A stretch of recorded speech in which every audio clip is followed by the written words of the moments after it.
Какво е по-различното от първия път, когато бях треньор на ЦСКА тогава и сега? Основното по-различно съм аз. 5 години във футбола са много време. Някои неща в клуба са различни, повечето към по-добро. Но основното е, че съм с 5 години по-опитен. Работил съм в 5 различни страни и навсякъде си има своите специфични неща. Не защото сега съм тук, но ще кажа, че тук е моето любимо място за работа и не е случайно, че се завърнах. В новия шампионат тима започна катастрофално. Имате ли обяснения защо? Имам и трябва да имам обяснение, но това не касае само моята работа, а и на хора преди мен, професионалисти, и не е коректно да коментирам и да раздавам правосъдие.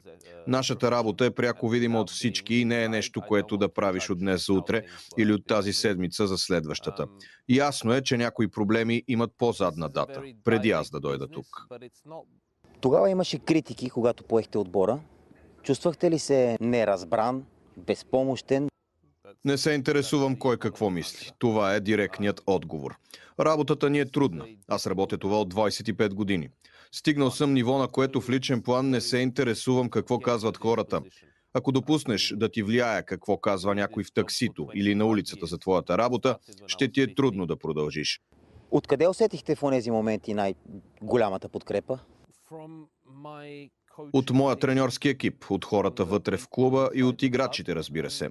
Само ние знаем какво наистина се случва на Панчарево. Винаги вярвах в това, че ние ще се изправим и ще се върнем на победния път. Вярвам на моя екип, на моите, така да се каже, братя, Алекс Гицов, Боян, моята малка група, с която живея. Същото е и с директорите на клуба, играчите. Те винаги вярват. Мисля, че ситуацията в моите първи седмици беше възприемана в две посоки, погледнато отвътре и това как изглеждаше отвън. Как се печели доверие у феновете, у собствениците на клуба? 95% с резултати. Феновете не знаят много за вас. Защо? Те ви определят по външен вид, по държание, нещата, които казвате. Както казах, не се вълнувам много от това какво се говори в личен план, за неща, които не са свързани с случващото се на терена. Какво означава добър треньор и как да познаем, че един треньор е добър? Отново, 95% са резултатите. Но по-конкретно, ако аз оценявам работата на друг треньор или някой наставник оценява мен, трябва да погледнем в дълбочина и бих казал, че един треньор е успешен, ако изгради разпознаваем и неповторим стил на игра. Това значи добра работа на треньора. Вие имате ли самочувствие в собствените си очи, че сте добър треньор? 100%. Има ли треньори, чиято работа харесвате? Има много. Навсякъде, където видя нещо различно и нещо, което е сходно във всеки матч. Постоянство в стила на игра. Тази седмица, следващата и последващата, или поне близък стил в поредни матчове. И ако тази идея за играта не е нещо устаряло и скучно, това би ме заинтригувало и бих следил работата на този треньор. Но вдъхновение за работата си и наслада от играта можеш да намериш и в по-млади треньори и от по-малки отбори. А какъв стил играе отбора сега и доближава ли се до това, което искате да виждате? Да кажем, доминация без топка. Какво смятате, че постигнахте до тук? Повторяемост на спринтовия капацитет на играчите. Това, което феновете искат да виждат. Интензивност на терена и фитнес подготовка, а също и много по-голяма активност от всеки един. Много е важно да знаеш какво е твоето най-високо ниво. Феновете да разпознават лесно кой играч на коя позиция играе, а не всяка седмица да се чудят и в същото време всеки да показва стил в играта си. Не всеки матч да е различен заради съперника. Но мисля, че сега феновете на ЦСКА, които идват на стадиона или гледат по телевизора, могат по-лесно да получат това, което искат и по-рядко да са особено изненадани. Как бихте описали отношенията с играчите? Напоследък виждаме, че се публикуват интересни видеа от съблекалнята. Това е една специална част от моята работа. Мисля как да постигнем баланс. Двустранното отношение и уважение е най-важното, но когато имаш хора от различна националност и бекграунд, е трудно. Не е едно и също с всеки играч. Някои от тях са по-затворени или особени. Някои навън в живота може да са ми приятели, други са деца, разбира се, не толкова млади, колкото синът ми, но те са си деца и отношенията с тях са различни. Въобще с всеки е различно, но всичко е базирано на уважение. Как работите с Ганчевис, Филипов, Орманджиев, Попов, въобще ръководството да не пропусна някого? Много добре. Много от хората са си същите. Има някои нови лица. В общи линии тези, които познавам, са прекрасни хора. С Филипов все повече подобряваме комуникацията си. Орманджиев е много готин и го харесвам. Даже ни носи баклава на тренировка. Даниил Ганчев е израснал много и със значително по-отговорна роля от преди. Сега той е на практика главният човек. Имаме много повече контакти с него и много по-директно работя с него от преди. Собствениците ви ги обвиняват от години, че не дават свобода на треньорите да работят. Вие имате ли свобода да работите сега? Същото чувах и преди 5 години. Аз имам абсолютно 100% свобода да взимам всички решения, които са задължения на треньора, както е във всеки клуб в Европа. В България има някакво неразбиране в концепцията за работа на треньора. Нещо се обърква, когато става дума за подписване, привличане на играчи или продажбата им. Това не е работа на треньора. Това не е моя работа. Аз съм въвлечен в това, но в съвсем друга посока. Никъде по света това не се върши от треньора самостоятелно. Четейки между редовете, разбирам, че това е нещото, което феновете тук очакват, но е определено грешно. В Германия, например, над треньора има 5-6 души, които вземат тези решения, преди треньора изобщо да има думата. Много пари и скъпи играчи не винаги гарантират добър отбор. Защо? Основно е късметът. Инцидентно може да се случи, защото футболът се играе с крака, а не с ръце и много по-малко резултатен от него. Футболът е най-непредвидимата игра и затова можеш да видиш малки отбори да побеждават големи, нещо, което рядко се случва в баскетбола. Но винаги най-добрата прогноза за един добър отбор е добрият бюджет. Винаги преди да поемеш работата, ти знаеш къде идваш или отиваш.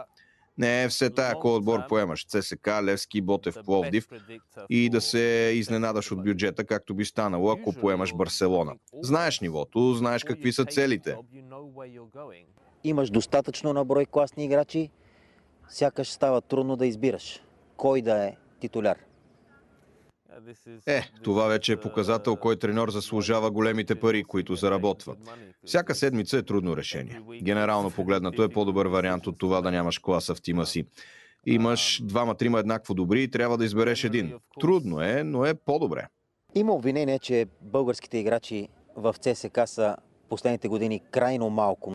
Това е проблем, защото има напрежение от поставените високи цели или защото няма българи, които да отговорят на нивото за поставените цели?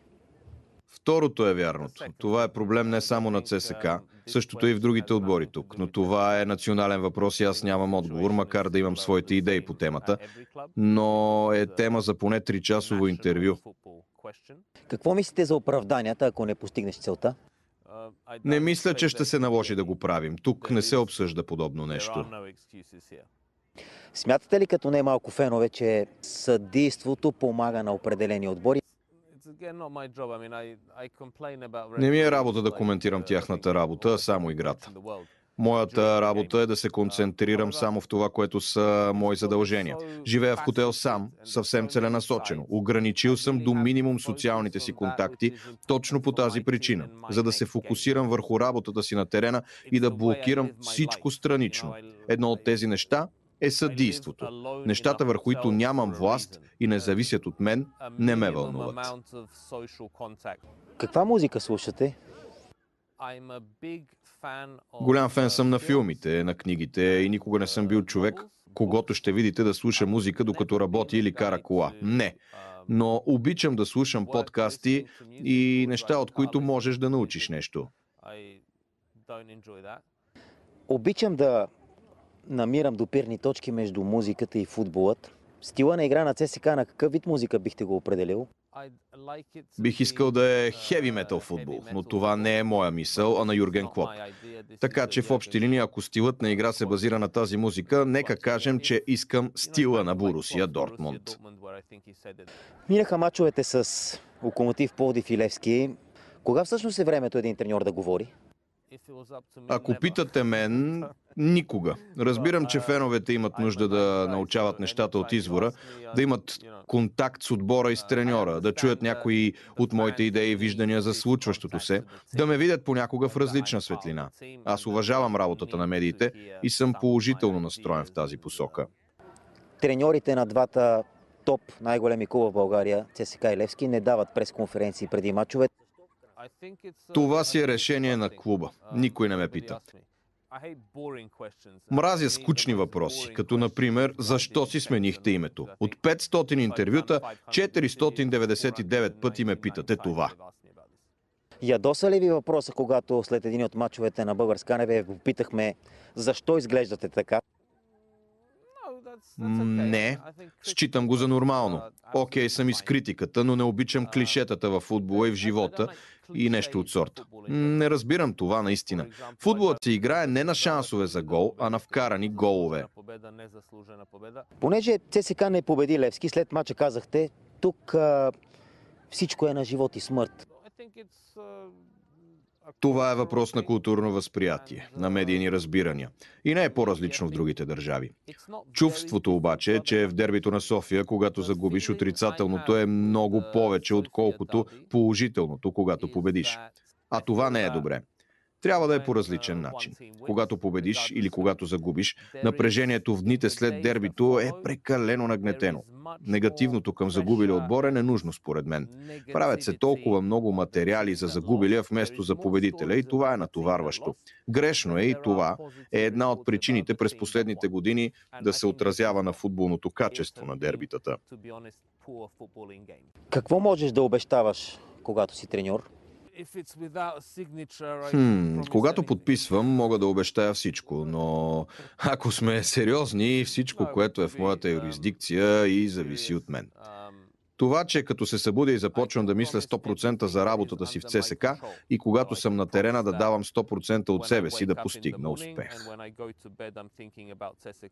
А когато си треньор на ЦСКА, какво не трябва да обещаваш?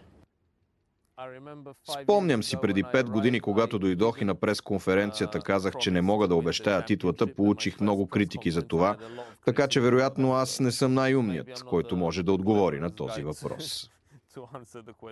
Битката за титлата. Собственици, фенове, всички го очакват, всички го искат. Вие имате ли смелост да заявите тази позиция? Нямам никакво притеснение да го кажа и това не е нещо ново. Естествено, че искаме титлата и това е голямата цел. Да, това е и моя мечта, смело го казвам и нямам проблем с това. Преди да подпиша договора си, аз отлично го знаех, без значение дали съм поел тима на 15-то място или вече е първи. Това винаги е голямата цел за ЦСКА и ще дадем всичко, за да я постигнем. Кой е най-големият футболен аргумент на ЦСКА, за да заяви, че ще стане шампион? Нашето единство, нашето огромно желание. Ние наистина го желаем, чак до болка, така че каквото и да означава това, мисля, че ние имаме добри шансове.